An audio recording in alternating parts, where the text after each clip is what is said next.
Xarici xüsusi xidmət orqanlarının məxfi əməkdaşlığa cəlb etdiyi şəxs ifşa olunub. Bu barədə Dövlət Təhlükəsizliyi Xidmətinin mətbuat xidmətinin məlumatında deyilir.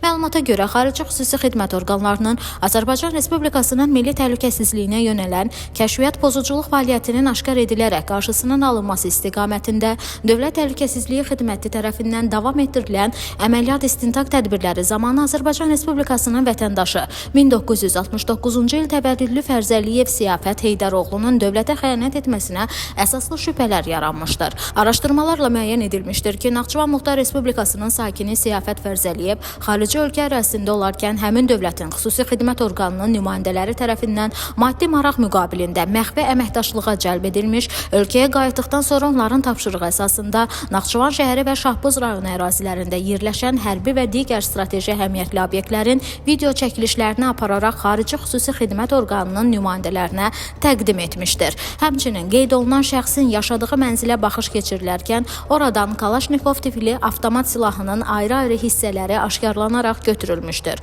Siyafət Fərzəliyev Azərbaycan Respublikası Cinayət Məcəlləsinin 228.1 qanunsuz olaraq odlu silah, onun komplekt hissələrini, döyüş sursatı, partlayıcı maddələr və qurğular əldə etmə, başqasına vermə, satma, saxlama, daşıma və ya gəzdirmə və 274-cü dövlətə xəyanət maddələri ilə məsuliyyətə cəlb olunaraq məhkəmənin qərarı ilə barəsində həbs qəti imkan tədbiri seçilmişdir. Hazırda cinayət işi üzrə istintaq əməliyyat tədbirləri davam etdirilir.